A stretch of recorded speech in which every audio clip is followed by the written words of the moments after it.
Kwazoi vana vaMwari, toda kutenda Mwari mukati menguva ino nemukana waatipa kutinge tichinzwa shoko rake nekumunamata. Mufaro wangu kusangana nemi mukati menguva ino. Mwari ngaakudzwe nokuti wakatinakira nguva dzese. Mukati memangwanana ano, maridzo edu musoro yenyaya unoti musha wedu uri kudenga. Our home is in heaven. Tichaverenga mukati meBhaibheri mubhuku raPhilippians chapter 3 verse 20 and 21. Tichaverenga panapa muBhaibheri rechirungu New King James Version. Paul achinyora anotiye paverse 20. For our citizenship is in heaven, from which we also eagerly wait for a Savior, the Lord Jesus Christ. Verse 21. Who will transform our lowly body, that it may be conformed to his glorious body, according to the working by which he is able even to subdue all things to himself. Ngatina matei, Mwari muri kudenga tokutendai mangwanana ano. Chiwainesu apo taverenga shoko renyu, taikumbira kuti muridudzire tigorinzwisisa, tigokurudzirwa nekupuwa simba mukati menguva yatikurarama. Mbiri gopuwa kwamuri muzita ra Jesu Kristu tenzi wedu. Amen. Mukati menguva ino muchaona kuti Paul ari kunyora kusangano rekenga aestablisha in Philip. Now panenge achinyora tsamba iri, sangano iri renge riri kurarama mukati menguva yakaoma, mukati menguva yekurwadziswa, mukati menguva yekushungurudzika neupenyu nengari yezvakavakomberedza mumagariro avo, kusanganisira their social life was very much affected. Even chinamato chavo chenge chiri very, very much affected. They're living under persecution yenge iri serious. Saka tsamba iri Philippians anorinyora riri kukurudzira kuti vanhu warambe vakabatira pana Jesu. Zvakare renge riri tsamba renge richikurudzira kuti vanhu vadanane pamagariro avo uyezve vave netariro muna Kristu. Kunyange vakakombwa nezvakawanda zvaivashungurudza, vaifanira kuramba vari pana Jesu Kristu. Mwari panapa dai akatibatsira tsamba iri dai tiri apply muupenyu hwedu wanhasi isu mukati menyika ino. Tizwa kuti izvoni kunyange takakombwa nezvakawanda zvekutishungurudza, upenyu hwedu hauna kumira zvakanaka. Maareas ese ekurarama tese tizere kutya. Paul anonyora tsamba iri achitikurudzira, asi pfungwa yaanosimbisa mukati metsamba iri pavhesi ya20. Paul anotiye nokuti musha wedu uri kudenga. For our citizenship is in heaven. Now ndakataura kuti izvoni why Paul is he talking about citizenship. Mutaura kuti izvoni chinhu chinonzi citizenship chinokosheswa zvakanyanya na Paul. Now mutaura kuti panapa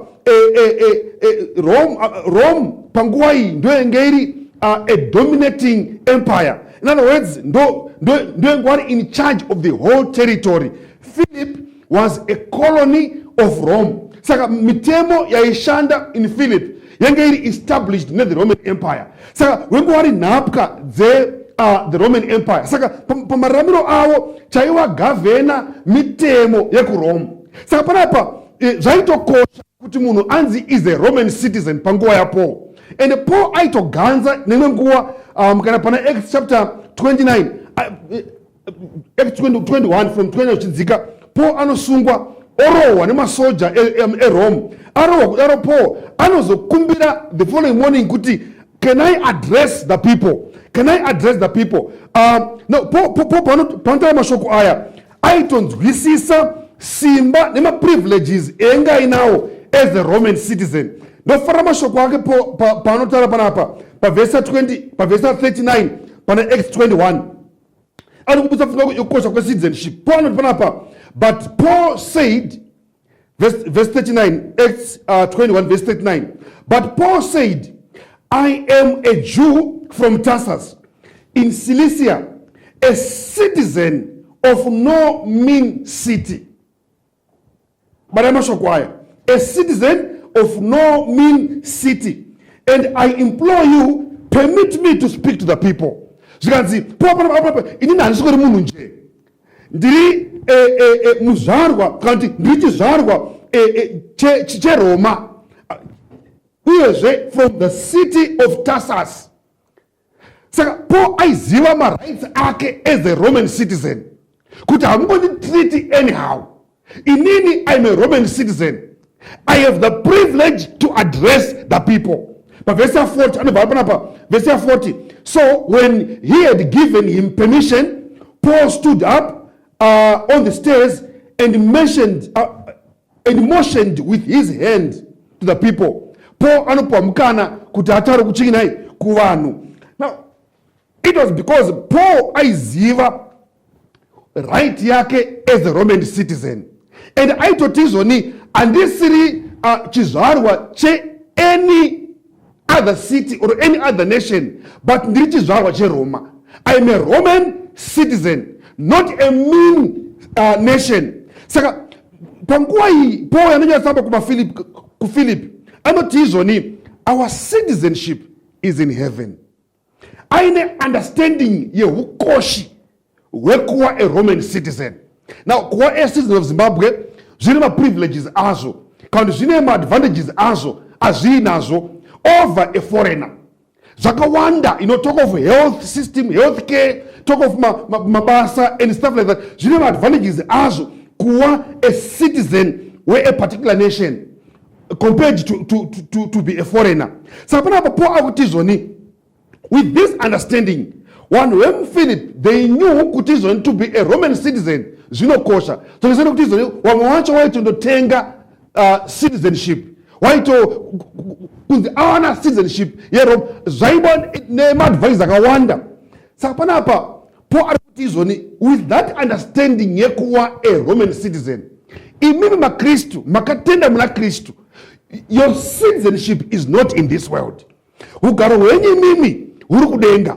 Your citizenship is in heaven. Musha wenyu urukudenga. In other words, amusikuri vanhu nje, but muri vanhu wakatsaurwa na Mwari. Ugaro wenyu auspanyika pano. Focus yenyu mustn't be on this world. Focus yenyu ngenge erikupinai, ngenge erikudenga. Because you are citizens of heaven. Now, poni anotizoni sezo muri ma-citizens ekudenga mararamiro enyu zvakugavenai mugavheniwa nemitemo yekudenga.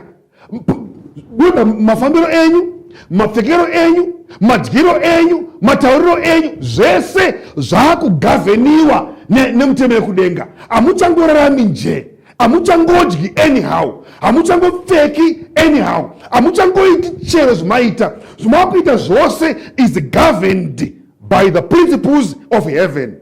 In other words, ndofara mashoko antaura naJohn achitizoni, you are in the world but you are not of the world. Love not the world and the things of the world. Musada nyika nezvinhu zvimechinai mukati menyika. Inini musha wenyu uri kudenga. Kana paine chinhu that we should take pride in sevana vaMwari, kuva necitizenship mukati medenga. Mwari akatibatsira apo tikurarama mukati menyika kama zvakadai. Nhamo dzingatiwana, matambudziko angatikomba, zvese zvingarwadza, but chinotipa simba, chinotipawo a courage and motivation kuziva kuti izoni isu musha wedu uri kudenga. Now, nhasi unoyu takakombwa nezvakawanda vana vaMwari. Talk of the social life yedu haina kumira zvakanaka. Mukati medzimhuri mune mafights akawanda. Mukati mabasa mune zvakawanda zviri kuitika zviri kutishungurudza. Vamwe are being forced kuti tishande nemazuva atina kusununguka. Vamwe tikushungurudzwa kuti tori basa, we have to bribe those in authority kuti even maschools kuti ukwazi kubudira nekupasa nofanira kuti utenge ubhadhare mari and all those things zviri kustressa nekushungurudza vana vaMwari. But ziva kuti izvoni uno hausi musha wedu. Musha wedu uri kudenga. For our citizenship is in heaven. Mwari akatibatsira hama dzangu. Mukaona mukati menyika inoi zvakawanda zviri kutambudza vana vaMwari, zvakawanda zviri kutirwadzisa mukati talk of urwere hwakatikomberedza. Kune cancer, kune HIV and AIDS, kune vana COVID and all those things. Zvese izvi zviri kushungurudza. Hakuna vane rugare, hakuna vane mweya yakagadzikana because of these things. Ingori indicator ne evidence yekuti izoni hatina musha panyika. Muimba anobva aimba achiti hatina musha panyika uye hatifari kuwa pano. Chinofadza mwoyo yedu kutsvaka musha unouya. Mwari akatibatsira hama dzangu. Apo tiri kurarama mukati menyika inoi, aina kuti izoni zvinhu hazvisi kufamba. Matauriro afana vanhu hasa kuti zvinhu hazvisi kufaya. Mune kuti izoni zvinhu zviri kurwadza. Upenyu hwacho hwahwekugomera. Asi ziva mudikani kuti musha wedu uri kudenga. Musha wedu uri kudenga. Nyika ino haisi yedu, tine musha uri kudenga. Uko muponesi wedu Jesu Kristu achabva kuzochitora toenda kumusha musoro kudenga. Mashoko awana waMwari ngatiabatisei. Ndo mashoko ekurudziro achiri kuwana Paul achinyora kuchechi yekuFilipi achiti izoni your citizenship is in heaven. Ndofarira New Living Translation inobva yati izoni your citizenship is in heaven where our Lord Christ dwells. Kumusha uku Kristu ari ndokwaanotogara. And I love funga kuti izoni tinogara naKristu. Mukabva John 14 anoti let not your hearts be troubled. Believe in God, believe also in me. Asi nofara verse 3 panoti izoni ndiri kuenda kuna Baba asi ndichadzokazve kuzokutorai kuti pandichenge ndiri neni mugovakowo. Ndo musha watakagadzirwa naKristu. Uyo Jesu ari busy kuprepare a place for us, and when he's done he will come back otitora kuti pachange ari nesu tigovapowo. Zvinofadza ona waMwari kuziva kuti izoni tichange tina Kristu nguva dzese. We will be with Christ all the days of our lives taponeswa through eternity. Man's mind cannot comprehend. Izo Mwari akatigadzirira musha musoro kudenga. Ndofana mashoko apo pana 1 Corinthians chapter 2. 1 Corinthians chapter 2 pa verse 9. Paul achinyora anonyora pfungwa dzinokosha dzingatinyaradza tiri mukati menguva yatikurarama nhasi. Zvingatipawo tariro tiri mukati matambudziko akatikomba mazuva atikurarama nhasi unoyu. Paul anotiye panapa pa verse 9. But it is written, but as it is written, even eye has not seen, nor ear heard, nor have entered into the heart of man the things which God has prepared for those who love him. Ziso harina kutomboona, nzeve haina kutombonzwa. Even mutangariro yemoyo kuti imbofunga nekuimagina. Hakuna achasvika nekuziva izo Mwari akagadzirira avo vanomuda. Tiraudze munhu waMwari, matambudziko atinawo panyika pano ese atinawo hazvikombeke neizo Mwari akagadzirira avo vanomuda. Mwari ndiye akatikomborera vana waMwari. Mwari vatiitire zvakanaka. Tiri kutambura panyika panapa, yes, ngatitamburei, but better things are coming.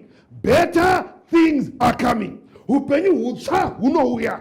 Tikatambudzika vana waMwari, vamwe nhasi unoyu tiri mukati mekurwadziwa tarasikwa navadikani wedu due to cancer, due to COVID-19. Don't worry, all these things will come to an end. Zvichapera. Kumusha musoro kudenga hakuna matambudziko ese iwaya. Kumusha kudenga hakuna COVID. Kumusha kudenga hakuna cancer. Kumusha kudenga hakuna wana HIV and AIDS. Kune mufaro beds. And they will be with the Master. We will be with Jesus all the days of our lives. Mwari watibatsire hama dzangu. Mwari watiitire nyasha. Tingatambura nhasi, yes, tiri panyika. Tingashungurudzika nhasi, yes, tiri panyika. Tingaomeswa upenyu nhasi, yes, tiri panyika. But joy is coming. Jesu Kristu unouya kuzotora shamwari dzake kuenda musha musoro kudenga. Our citizenship is in heaven. Takamirira muponesi anobva kudenga. Achauya kuzotitora kuenda musha musoro kudenga.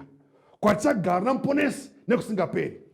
Zakuti izoni Paul achinyora zvakare mubhuku raRomans 8 verse 18 anoti izoni panapa, for I consider that the sufferings of this present time are not worthy to be compared with the glory which shall be revealed in us. Matambudziko atinawo nhasi haangakombereke nemufaro watakamirira. Mufaro uchangoina avo wakatenda muna Kristu taponeswa. Ozati if I try to imagine upenyu taponeswa, pfungwa dzedu dzinopererwa. We cannot fully comprehend. We cannot even hatigoni kufunga even a quarter of what life will be in heaven. Just imagine upenyu kudenga tichigara nekusingaperi, kusina matambudziko, kusina mazvipatara, kusina zvose hakuna Jesu anenge achitonga muushe uhu. Mwari vatibatsire hama dzangu, Mwari vatiitire zvakanaka, vatikurudzire mukati menguva yatiri kurarama nhasi. Yes, zvinhu zvakaoma, but better things are coming. Kuoma kwazvo hakukombeke nemufaro uyo wakamirira vana vaMwari. Saka panapa ziso hatina kumboona, even nzeve kumbonzwa, even pfungwa kurangarira oro kuimagina mufaro wakagadzirwa vana vaMwari namuponesi wavo. Mwari vatibatsire, Mwari vatikurudzire mukati menguva yakadai, apo tiri kurarama zvinhu zvakaoma, zvinhu zviri kurwadza. Pana akambofunga kuti izvoni panyika panapa we will be restricted mafambiro edu, we will be forced to put on face masks, we will be forced kugara tine masanitizer. Akambozvifunga kuti wane basa, chekutanga that you should produce is COVID test, vaccination card, kuti wakavaccinatwa here kuti wane basa uqualify kupinda muinterview. Mwari vatibatsira vana vaMwari. Kudenga hakuna zvese izvi, kudenga hakuna zvakadaro. Zviri kuitika izvi uri munongedzo wekuti tiri panyika usiri musha wedu. Musha wedu wadikani uri kudenga. Ane pavhesi ya 21, Philippians 3 vhesi ya 21, anoti panapa Paul,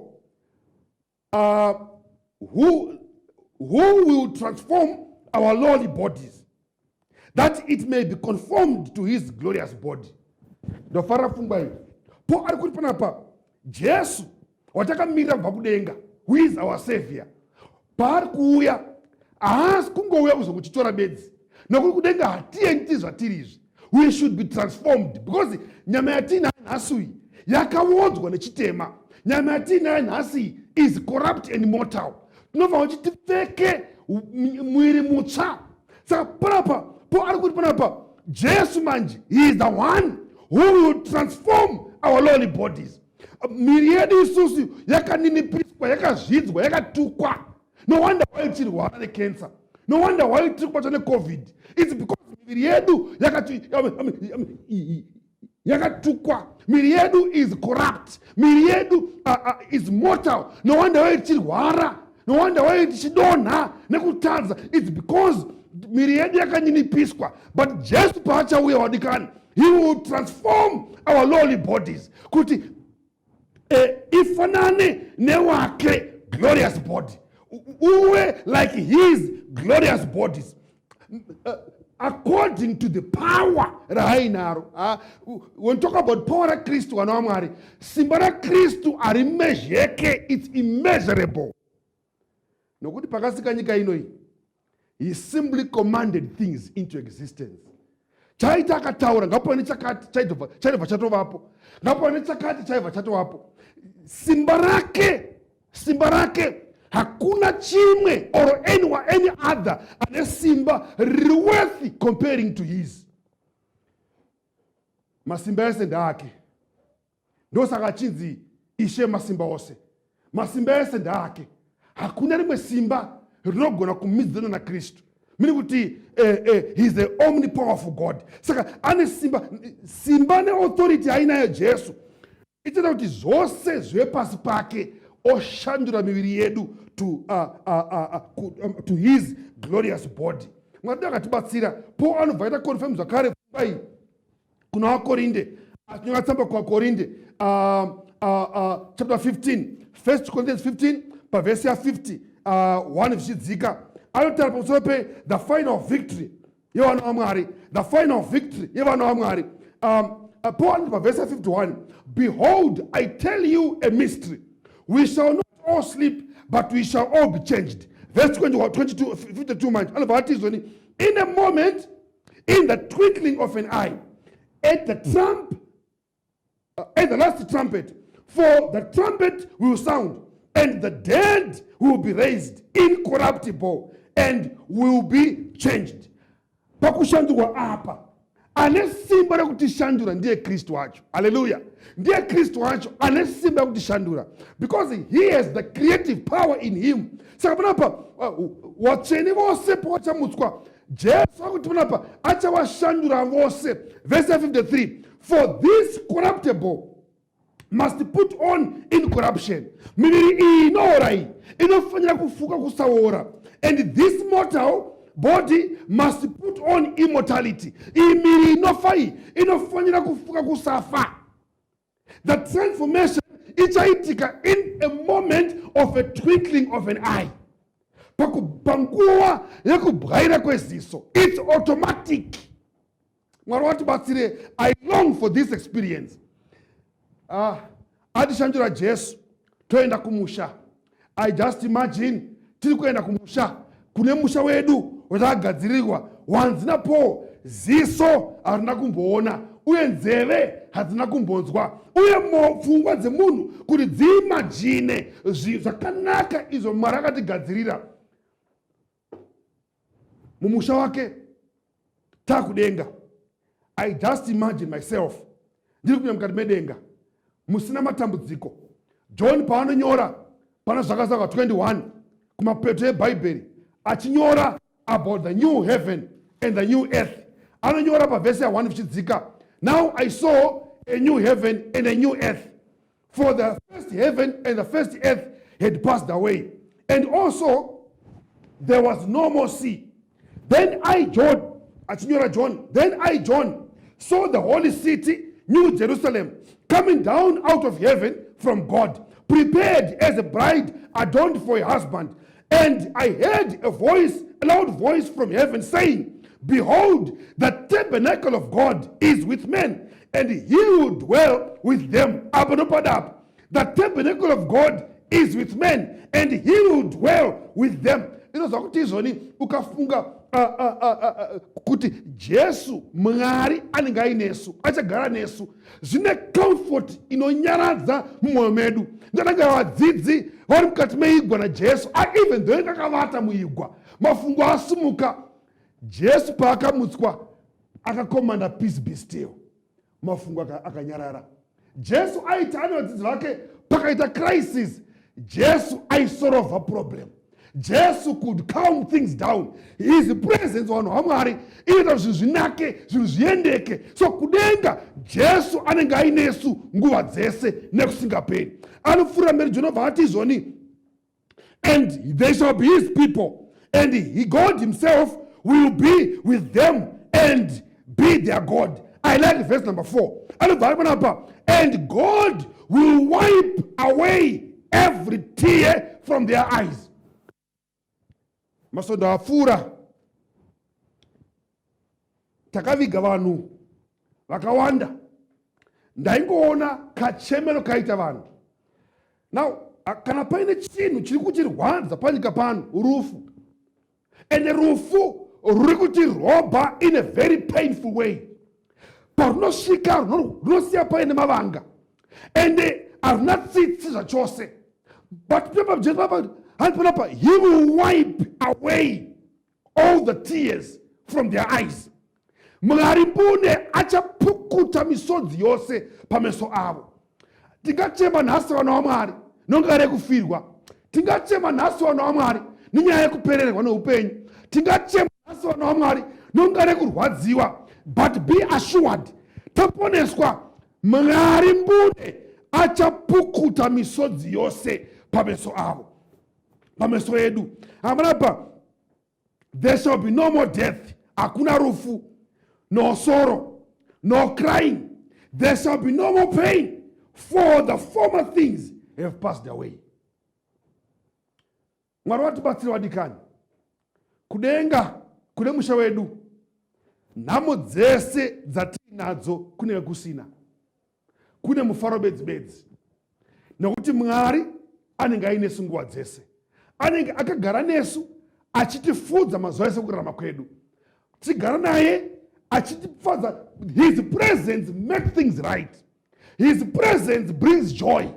Kuwapo kwa Mwari patiri kunonyaradza. Hatizofungi zvenhamo yepano pasi. I long to be in heaven. I long to be in that home. I long to be with Jesus in heaven forever. Ndinoshuwa vanhu vaMwari kugara naJesu nekusingaperi. Munamati wangu wadikani kuti izvoni tinyaradzwe mukati menguva dzino dzeupenyu hwanhasi. We must pass through this phase.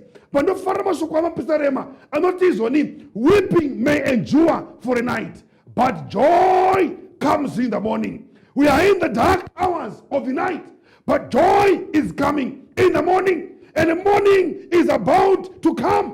Taapedwe nekumusha vadikani, taapadhuze nekumusha. Tingata ukaona marwadzo owedzera kuti izvoni taakundosvika. Hang on a little longer, my brother. Hang on a little longer, my sister. Kunyange, we confirmed could you have tested positive to COVID-19. You have tested positive to HIV. You have tested positive to cancer. And all these diseases with their names. Hang on a little longer. Soon and very soon, our Savior is coming. Soon and very soon, we are going home. Marwadzo panowedzera chema kuna Jesu. Chema kuna Jesu. Usatsvaga rubatsiro kumwe, tsvaga kuna Jesu. Hang on a little longer. Home is coming. Joy is coming. We are in the darkest hours of this earth's history. Taakwenda kumusha. Morning is coming. Taakwenda kumusha vana vaMwari. Musha wanhuhwira. Taakwenda kumusha. Batira pana Jesu usaneta. Don't give up yet. Better things are coming. Pangoya vadikani. Mashoko. I want to encourage you nekuti izvoni. Kunyange zvirwadze sei. Zvanyange zviome sei. Ramba uri pana Jesu. Ziva kuti musha uno watiri nhasi uno uyu hausiri musha wedu. Our home is in heaven. Mwari watikomborere. Mwari watiitire zvakanaka. Ukurudzirwe mudikani. Kunyange zvirwadze, ramba uri pana Jesu. Hang on a little longer. Joy is coming in the morning. Mwari wakomborei. Mwari wakuitire zvakanaka. As we soldier neupenyu hwanhasi. Mwari atipe simba nekusingaperi. Amen.